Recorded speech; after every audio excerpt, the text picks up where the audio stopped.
Welcome to NewsNation's Backscroll, where we look back at our major news coverage on the most important topics and personalities of our time.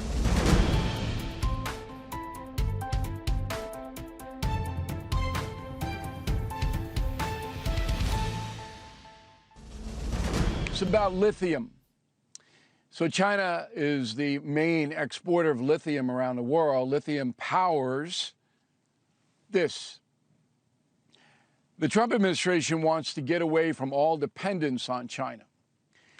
Lithium is the #1 product that they harvest that's got the world enthralled. They need it. They have to have it. Under the permafrost in Greenland is a lot of lithium. That's what this is about. Now, the news media probably doesn't care. The ideologues certainly don't. But it is a national security situation because China is running such a big deficit with the United States, which means they make so much money off of us, it's propping up their very vicious communist regime, the money they get for the USA. Trump knows that. He wants Apple to come back to the USA, wants them to stop making and operating so much in China, and he wants to compete on the lithium market. That is what this is all about. I would argue that, or add, I should say, that lithium also powers all of Tesla's cars. So there is that part. Yeah, absolutely. As well. And you're right. We are very lucky to have you on the show. Do you think it's a disingenuous point? Is it disingenuous that they don't, or is it that they don't get it? That in a lot of these issues that Trump brings up, they don't want to get it. Okay.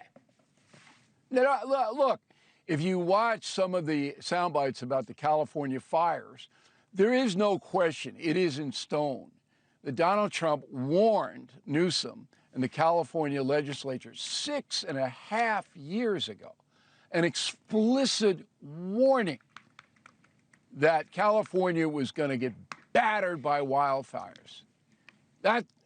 That's an amazing historical occurrence. Trump did it. And now Trump's the devil. Newsom's running around going, Trump's bad-mouthing firefighters. It's absurd.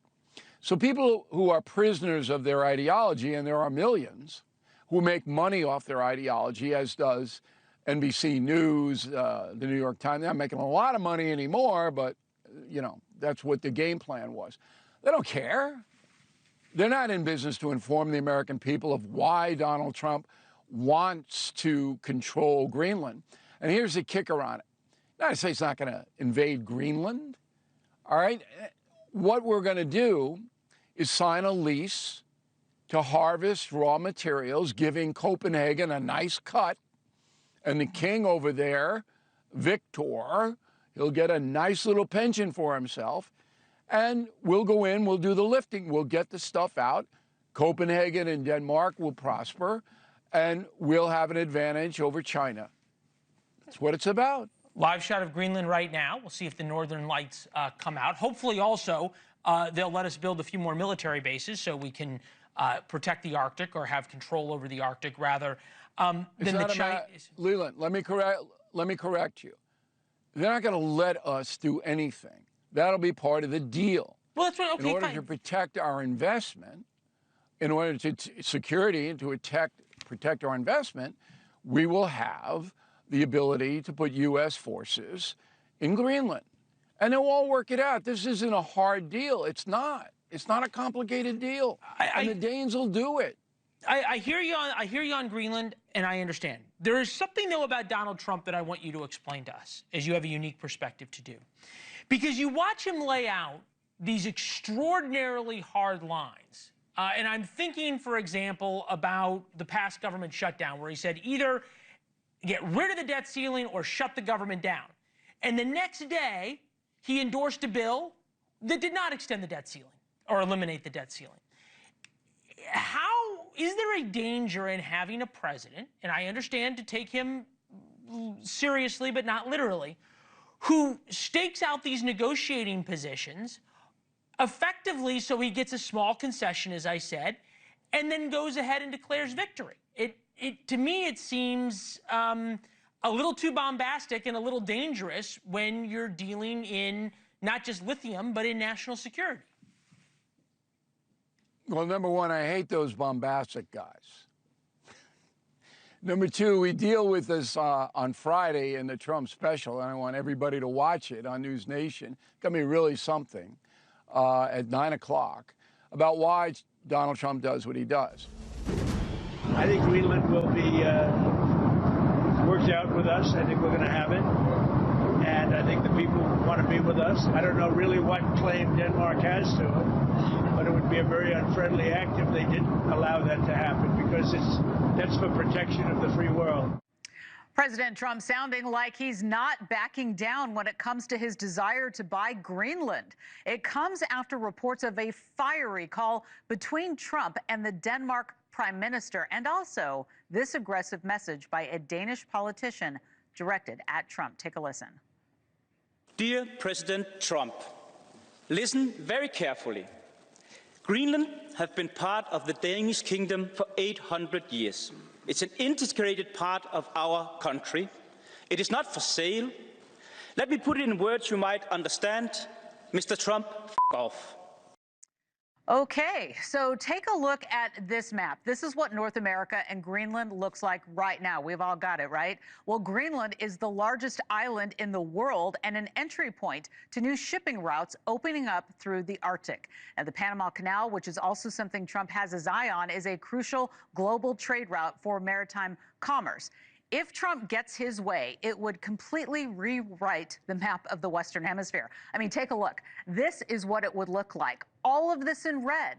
Greenland is at the top right corner. The country's location is vital to America's ballistic missile warning system as China and Russia expand their influence in the Arctic. Joining me now to discuss is Alberta, Canada Premier Danielle Smith. She's also the leader of Canada's United Conservative Party. Thank you so much for being here today on such an important issue. We appreciate your time. I mean, we've got to ask you what you think about all this, because Trump has been doubling down on his desire to buy Greenland. What do you make of Trump's insistence on this, Danielle?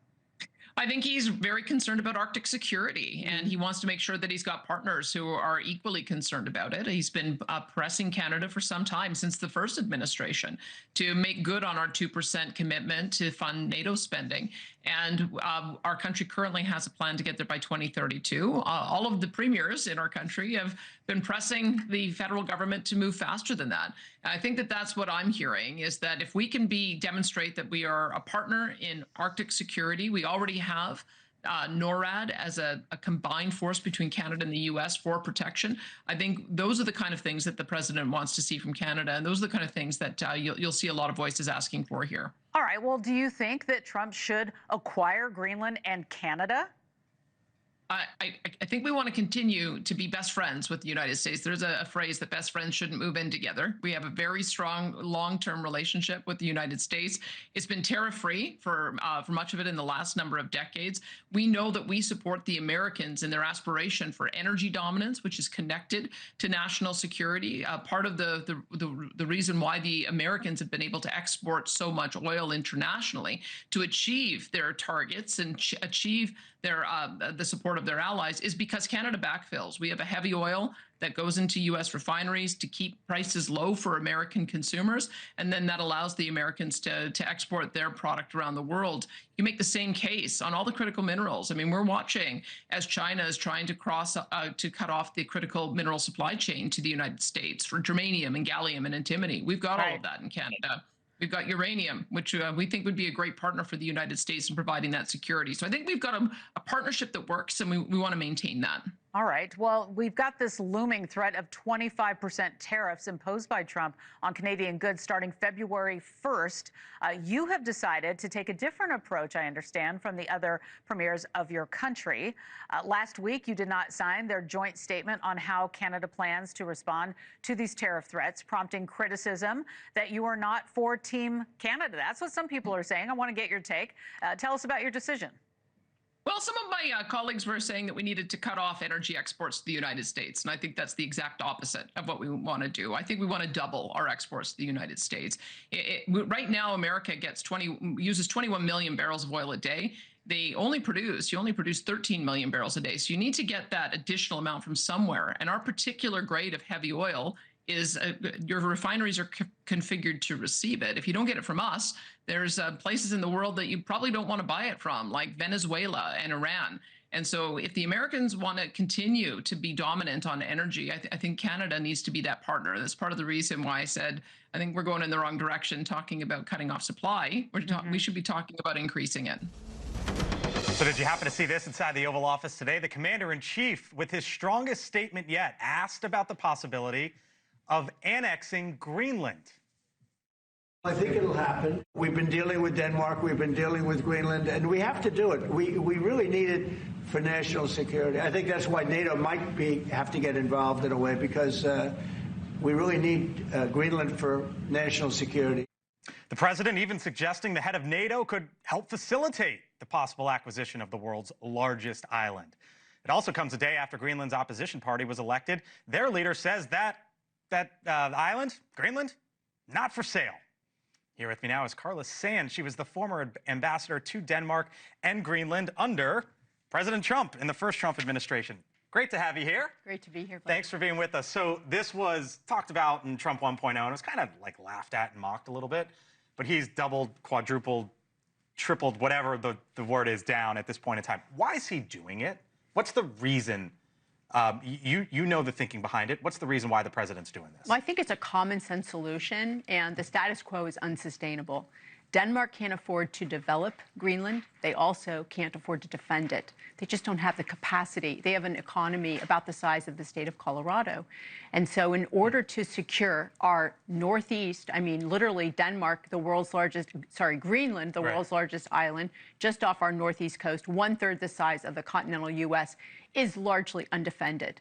When I got there in 2017, the U.S. was really almost absent the Arctic. We have a base called Pitofik Space Base. It's in the north of Greenland, but other than that, we hadn't had diplomatic relations for years. When you say defended, you think it needs to be defended from China. That's what you think this is about. Well, I think China and Russia. So Russia's been doing a lot of things around Greenland. Certainly, they have the submarines, they have the frigates, but China is really the biggest threat, as you said, because they tried to pull Greenland into their Belt and Road Initiative back in 2017. When you think about Greenland, you also think about the rare earth minerals, right? Yeah. Rare earth reserves, it would basically be doubling up for the United States. What's in Greenland is basically the same amount that we have now. How much of this is a play? I know you talk about China, I know you talk about safety, the Arctic and how the U.S. could use that, but how much of this as well comes down to the actual rare earth minerals? So I think that the rare earth minerals are kind of like just a sidecar benefit. Really? The actual play is to secure Greenland because it's not secure. And I think that so China has a minority interest. When I was there, they have a minority interest in a majority of the rare earth mines there. When I got to Greenland and Denmark, there was no U.S. investment. They were begging for U.S. investment. And I did get some State Department funds to help them with the mining, help them with their tourism, which they really want to promote. But what President Trump is suggesting is the fact that if the U.S. does a deal, and he hasn't even proposed a deal to Greenland. There's no deal on the table. He's talking about annexing. But he's talking, if there was a COFA or something where there's an association like Micronesia or Palau, what would happen is the Greenlanders are still Greenlandic, but they get the U.S. investment and the U.S. security as a benefit. So I guess the bottom line question is this going to happen in the form of annexation or what you just laid out? Where do you think this ends? You were there for 4 years. Where do you think this goes over the next 4? So what I think is that President Trump, I don't speak for his administration. Yeah, no, you're outside of the administration. You were there, you're outside now. That's right. But I do believe he'll get a deal done. The Greenlanders are hungry for experiencing the Greenlandic dream. They want investment. They want infrastructure. There's not even a road between 2 towns in Greenland, if you can imagine. So there's no infrastructure. They have some airports and things like that. But we built most of those, the U.S. military. We'll see you back here later in the show. Great. Former Ambassador Carla Sands. Appreciate it. My pleasure. Let's see you. All eyes are on Greenland as Vice President J.D. Vance and an American delegation prepare for a scaled-back trip to the territory tomorrow. Greenlanders and Denmark have made it abundantly clear how they feel about this trip, and it's not good. Greenland protesting the Vance's visit, giving the U.S. the Arctic cold shoulder with signs reading, "We are not for sale," and "Yankee, go home." And now we're seeing a change in itinerary. Instead of a cultural heritage tour that was to include a dog sled race, the new itinerary is limited to U.S. military installations, flying straight to a base to meet with personnel. The president, though, reiterating his desire for the U.S. to acquire the territory, saying, quote, "We need Greenland for international safety and security." For more, I'd like to welcome in former Denmark Ambassador Rufus Gifford. Ambassador, thank you so much for your time today. We know the Vances are not invited to Greenland. We know leaders there have been clear that this territory is not up for grabs. What are your thoughts on the White House sending, the VP to the territory? Well, listen, Nicole, I am very troubled by it. And I think what's happening here is that you're seeing the Vice President of the United States. He is the victim in many ways of his rhetoric here. When you repeatedly talk about some of our greatest allies, he's talked about Denmark just as recently as Sunday being not a good ally. And as you mentioned, both the Danes and the Greenlanders asked them, please do not schedule this trip right now. And yet they did it anyway. And I think that, and yes, I mean, can you blame them? Can you blame the Greenlanders and the Danes for rising up and say no? That we are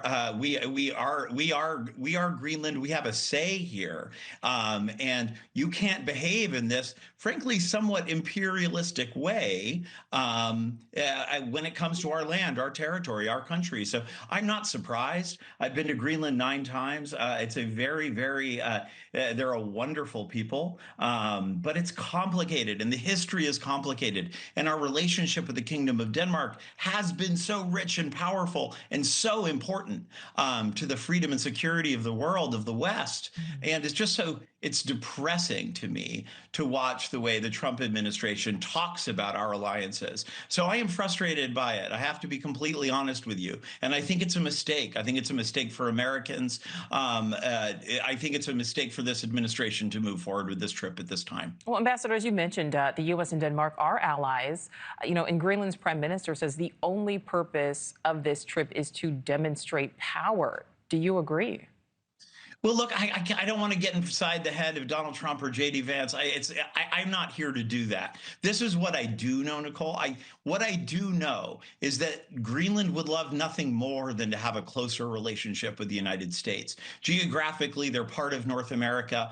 They would love more American tourists to visit them, all of that. They would love more American investment. They would welcome a greater military presence on Greenland. In fact, we had a greater military presence on Greenland till the end of the Cold War, until we pulled back. So listen, I would love nothing more than for us to do what good allies do, which is sit across the table from each other, negotiate. Sometimes you're going to agree, sometimes you're going to disagree, but treat them with respect.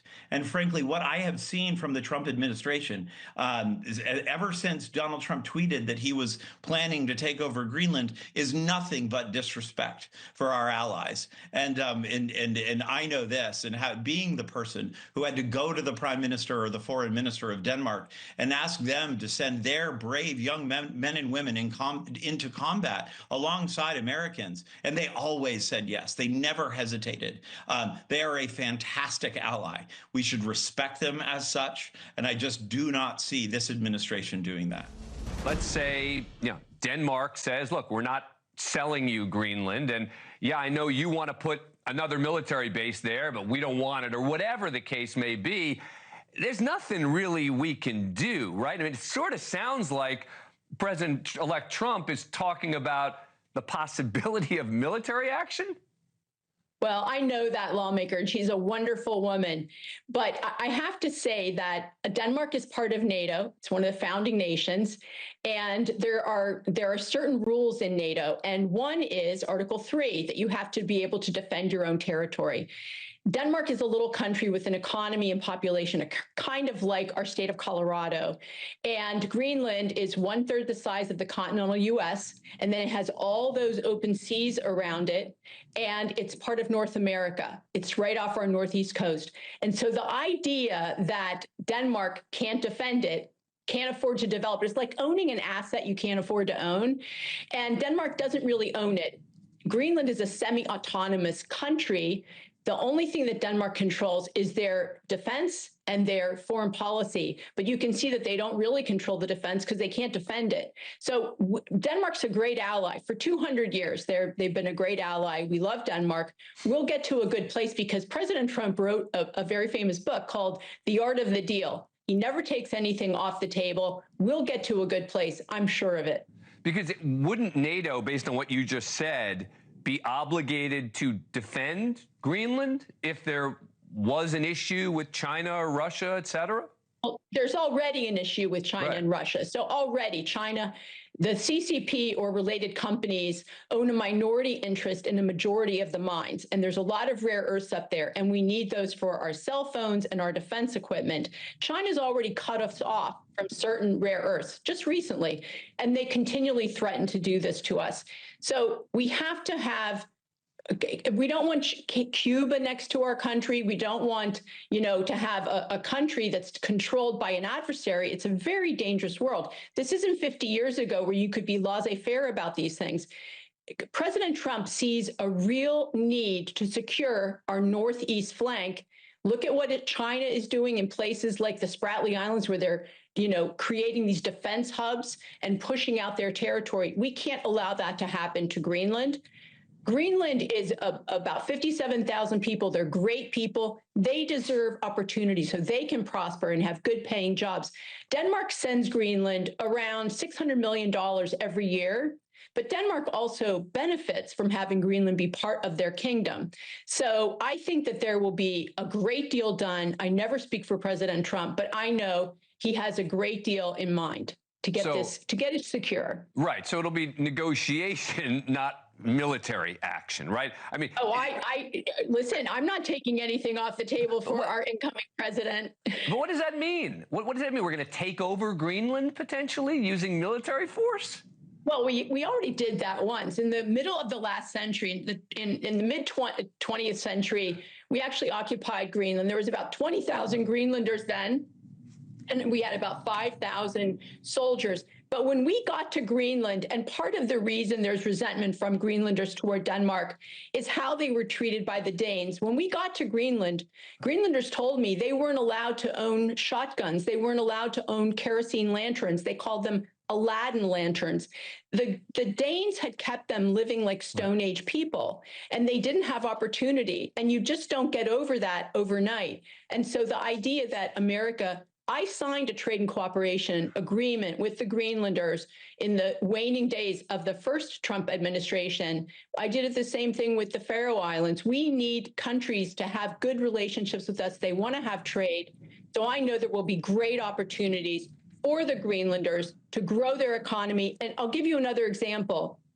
Governor Dunleavy, the governor of Alaska, offered to share with them best practice for fisheries, for mining, to create a multi-billion-dollar sovereign wealth fund, just like Alaska has done, to show them how to do that so that they can create generational wealth for the people in Greenland. That's great, but let's take military off the table, right? Let's say all those things that the ambassador just said sound great. But let's just take the military idea off the table. No, we can't rule that one out. Do you think I'm going to speak for President Trump? Are you crazy? No, speak for yourself. He has the reins in this deal. I'm not going to ever speak for him or his team. He knows what he's doing better than anybody. Vance visited a U.S. military base in the Danish territory to stress its national security importance and criticize Denmark's leadership over the island. Here with us now is Danish journalist Annie-Sophie Aalrup. Anne, welcome to the show. Thank you so much. Good morning. Good morning. So Vance's remarks focused on what he calls the ineffectiveness of Denmark in protecting the people of Greenland. We heard him say just that. Denmark's foreign minister has responded. He says he does not appreciate the tone of Vance's remarks. So how are Vance's comments being received internationally? Well, the truth is, to us, it's been a series of shocks since the return of Trump to the administration, even before, from Christmas and onwards. So we're almost numb by now. But of course, I think everyone appreciates that this is a situation which is escalating also in terms of the rhetorics used by the U.S. administration. And that is very is very disturbing to us. We have a very difficult relationship. I think the Greenlandic would present it like this. It's a very painful relationship with Denmark. It's not a let's say Greenland is on a very strong independence movement, and they are seeking independence from Denmark. So it is a painful relationship that is being, in our minds, exploited by the U.S. And that is very difficult for us because U.S. to us is a very important partner and ally. Of course, it's a NATO ally. President Trump says a U.S. takeover of Greenland is necessary for national security, for international security. The vice president, we heard him underscore that.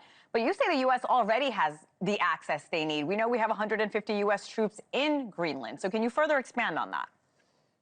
Yes, the Denmark and the U.S. have an agreement that was entered into in 1951, which is a defense agreement that gives the U.S. full access by land, by sea, to the entire territory, and in return, the U.S. and Denmark have a partnership in securing the area.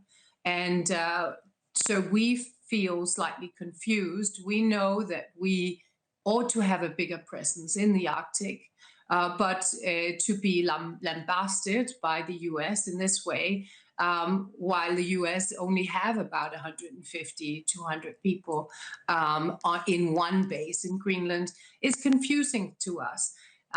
As I said, to the Danes, the U.S. relationship is so important. A lot of us have family in the U.S. I have a big family. Also, the coverage in the news of the U.S. is much vaster than the coverage of any other foreign nation in terms of what is going on and what is the political agenda. And we have been fighting and bleeding alongside the U.S. in many international conflicts. And so just to experience this turn and this very aggressive tone from the U.S. is extremely upsetting to us. And we know Greenland is, of course, a territory of Denmark. I spoke to former Danish ambassador to the U.S., Carla Sands, about the rhetoric just a few days ago. I want to play what she said, and I'll talk to you on the other side. Right. The Prime Minister of Denmark is unfortunately trying to gaslight the Greenlanders, and I think giving them Stockholm syndrome, because Denmark abused the Greenlanders, and now she's saying, oh, the United States is, the enemy. The Danish Prime Minister and government is pressuring the Greenlanders. They're actually telling them negative things about the United States. And I would love your response to that. I think that's a very strong statement by Sands. We have, as I said before, a very difficult to the Greenlandish. It's a very painful relationship with Denmark, but we also have very strong ties. And many Greenlandic have family in Denmark. We have a big Greenlandic population here in Denmark. And we also have had a presence for 800 years in Greenland. So it's not. It's very difficult to just take Denmark out of Greenland or Greenland out of Denmark. We have very strong also cultural ties. We have also many shortcomings from the side of Denmark. We have not had enough respect for the Greenlandic culture, also the wisdom that the Greenlandic have. While a three-way battle is unfolding among China, Russia, and the U.S., Greenland's leaders say it's not for sale. And as we mentioned, comments from the White House have drawn the ire of Danish officials. For more on all of this, we are joined by General Wesley Clark, former NATO Supreme Allied Commander Europe. General, it's always good to see you. Let's jump right into this because Greenland is rich in minerals that the U.S. certainly wants. Trump officials also saying it is a strategic military location. What threat specifically is Trump so concerned about that makes Greenland so important? Well, both China and Russia consider themselves Arctic nations, and they want to exploit the resources up there. And maybe they're going to do military exercises in the ocean and so forth up there. But, there's always been a threat from the north. ICBMs would come over the Arctic and to strike the United States. There were submarines around that could launch ballistic missiles or cruise missiles at the United States. So this is not new in character, and it's always been a function of NATO responsibilities. Why aren't we using NATO for it? I don't understand. You know, Danish leaders firing back at Trump, saying Greenland's not for sale. Vance did say that military force will not be used to acquire Greenland. Do you see a deal being made here, and what do you think that might look like? I just don't know what to make of it, because if you think it's really essential for world peace, well, that's what we have NATO for. So NATO, Denmark's a member of NATO. Let's get a NATO exercise up there. Let's put a NATO base up there. Let's get NATO ships up there and let's put NATO air patrols over it. Let's let the allies share some of this burden. They're happy to do that. You know, the Danes have been with us. They were with us in Bosnia. They were with us in Afghanistan. They had casualties in Afghanistan. When I was doing Allied Force as NATO Supreme Allied Commander in the late 1990s, Denmark was helping. Look, Denmark has more than carried its weight in terms of NATO security, in my view. And I think if we ask them and work it through NATO, we'll get the security in Greenland we need. I mean, bottom line, do you agree with Trump? Do you think the United States should control or acquire Greenland? I don't think it's a matter of controlling it or acquiring it. I think you put it under the NATO defense umbrella. The United States is the leader of NATO. The United States can organize it and do what it needs up there. We've got one base already. I'm sure the Danes wouldn't object to having other NATO bases up there. It's just a matter of how America leadership, how our leadership pursues its concerns. You don't have to own something. I mean, the point of the alliance is to work together. We don't own Germany. We have bases in Germany. We have troops in Poland. We don't own Poland. So I don't think we need to. My personal view is Greenland is strategic. We need to pay attention to Greenland. We need to pay attention to the Arctic. But we've got an organization that'll help us do it and bear some of the costs. That's NATO. Yeah, I understand. It sounds like you're a little flummoxed by the motivations here. Why do you think Trump is doing this? You know, from the beginning, even back in the first Trump administration, we were interested in strategic minerals in Greenland, and I've been involved in discussions of this with businesses and other things. And actually, the first strategic mineral exploitation in Greenland on the west coast is Chinese, and there's a lesser deposit, but it was may have been radioactive in rare earths, and so. This got everybody's attention. What's China doing coming in here, taking these minerals out of something that's, you know, like in our area? And so people got concerned, and I think it was a motivation for the strategic minerals. But honestly, work that through NATO. Look, we've got the Chinese out of the Panama Canal. Turns out we didn't have to invade Panama, and they'll leave Greenland if we ask them to. Now, we also want good relations with China. So we don't want to sort of bomb them out of Greenland or something. I think, you know, there's ways to handle this. And I know President Trump has some strong views on this. I respect those views.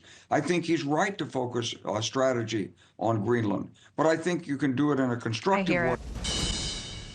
Tomorrow, Vice President Vance, his wife, along with National Security Advisor Michael Waltz, will visit Greenland. And the left will scream foul. Donald Trump says he wants it. Denmark controls Greenland, says he cannot have it. And for the left, Trump can't have Greenland because it's a power grab. Anything Trump wants, they're going to be against. Never mind that Greenland could actually save the planet from global warming. This is from the far-left magazine, the Grist magazine.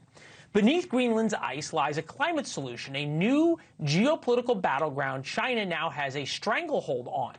The market for rare earth elements responsible for 70% of production globally. One way to meet that demand and for the world to diversify control over the rare earths is to mine Greenland. You mine Greenland, you get the rare earth metals, you can make all of the things that make a green planet possible, and you don't have to rely on China. Lauren Wright, NewsNation political contributor, Princeton University political scientist, is with us now. Lauren, good to see you as always. Will the issue of fighting Trump, pun intended, trump the left's fight against the existential crisis of climate change? Yes, and I think there is an apathy on the left about which country delivers us from the climate change threat. I mean, I think they wouldn't want Trump to get credit for that. And so they definitely don't see the America First angle of this, if there is one. Okay, that said, when explained to the American people, hey, maybe we don't want to invade Greenland, but we like the stuff there. Yes. How does that play, not necessarily with American First types, because they'll do anything Trump says, but with the middle of America? Well, they don't really care about this issue. And frankly, how Americans feel about it is not nearly as important as how people in Greenland feel about it. They need to want sovereignty from Denmark, which they absolutely do. 80% of them do. And then it's truly 50-50 on whether they like this idea of becoming American citizens or having some kind of compact of free association with us, and those that are offended by Trump's rhetoric. And so it's a really diplomatic exercise that Trump needs to do to get what he wants, and I don't know if he can. Okay, so J.D. Vance heads to Greenland tomorrow. He and his wife, or his wife was originally going to go dog sledding. I think because you point out there's some people in Greenland who don't really like the U.S.'s idea very much. She's not going dog sledding anymore. Instead, they're going to visit a U.S. military base. Here is the vice president. You know, there was so much excitement around Usha's visit to Greenland this Friday that I decided that I didn't want her to have all that fun by herself, and so I'm going to join her. Unfortunately, leaders in both America and in Denmark, I think, ignored Greenland for far too long. That's been bad for Greenland. It's also been bad for the security of the entire world. We think we can take things in a different direction, so I'm going to go check it out. Subtle change of tone, right? From we're going to invade to, hey, we're going to come tell you what we can do for you. Well, Trump, to be fair, is still saying we're going to get it one way or another. He hasn't changed his rhetoric at all, but Vance is a little bit softer around the edges, and that's probably the smarter move here. I mean, we tried this in 1946, post-World War II, when America was the most popular ever, and it didn't work. So, I have limited confidence, but the question of whether it would be good for us, I think, is not even a question. Of course, militarily, economically, strategically, it would be great. I just don't know if it would get done. All right, well, there you go. J.D. Vance with his coat on, his parka tomorrow in Greenland. Lauren, thank you very much, as always. 20 minutes past the hour, Vice President J.D. Vance and Second Lady Usha's trip to Greenland has been scaled back pretty drastically as people there protest their visit with signs reading, "We are not for sale," "Yankees go home," you name it. Instead of a cultural heritage tour that was to include a dog sled race, the new itinerary is limited to U.S. military installations. Greenlanders in Denmark have made it abundantly clear, though, how they feel about this unofficial and uninvited trip. Joining me now, once again, is former U.S. Ambassador to Greenland and Denmark, Carla Sands. Ambassador, welcome back to the show. Thank you so much. Thanks for having me, Marky. It's great to be with you. I know you're thinking about this trip. It already seems uncomfortable, right? I mean, the Vances aren't invited. They're going anyway. What's the point of going somewhere that you're not wanted in this case? Well, I think that they would have been very welcomed. Usha was going with her child. This was going to be a charm tour. And every country wants an American diplomat, especially at that high level, to visit every country. And as a matter of fact, the Danish prime minister, I think, has tried to poison the water with the Greenlanders. You know, Greenland gets about $600 million a year from Denmark as welfare, but Denmark's never developed Greenland. They've kept them, you know, largely, well, there's no development. There's no road between two towns in Greenland. So they've done a little bit, but almost nothing to develop Greenland so that Greenland's economy takes off. You and I were just talking about this a couple weeks ago on the show and what an offer would have to look like from the United States for Greenland to even be interested or accept. Do you think Vance is headed there with any sort of deal to lay down on the bargaining table, or is this not that trip? You know, I think that discussion will probably be at the highest level. I think President Trump hasn't even made is opening salvo to the Greenlanders. We know that the situation is unsustainable as it is because Greenland has said they're going independent, and that is across the board in Greenland. However, I think that the Danish Prime Minister, Mette Frederiksen, is actually trying to kill the independence movement by saying U.S. bad, big, U.S. bad, instead of allowing the Greenlanders to go independent and have an association with the United States as their security partner to truly secure Greenland, but also as an additional benefit of getting closer to the U.S. is they would get more development in Greenland as businesses risk their capital, real businesses, not state-owned enterprises of the Chinese Communist Party, risk their capital to develop Greenland. Yeah. You were the ambassador during President Trump's first term. How have you watched his interest in the island change from then to now? And do you think he is serious when he says he wants to take over the island? Well, I think that it's necessary for the security of the United States, but not just the security of the United States. It's also our allies in Europe. Greenland cannot be taken by a foreign adversary, and it's very vulnerable. There's only 57,000 people on Greenland, and it's largely undefended because Denmark certainly can't defend it. NATO can't do it without us. And as a matter of fact, it's part of North America. So it is our responsibility to defend it, to secure it, and also to develop it if the Greenlanders will agree to that. I think once they, associate the idea of more prosperity, they're going to be very excited. Their leadership told me money has no color. They didn't care where investment came from. They just want to grow their economy and have prosperity in Greenland. Before I let you go, any chance that this trip gets canned before tomorrow?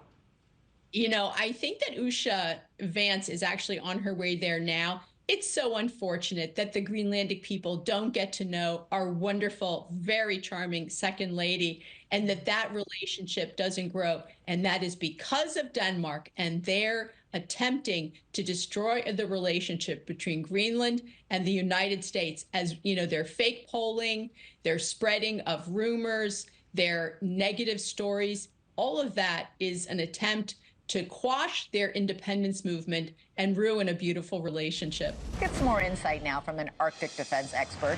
Troy Bouffard is a director for the Center for Arctic Security and Resilience at the University of Alaska Fairbanks. Great to have you here.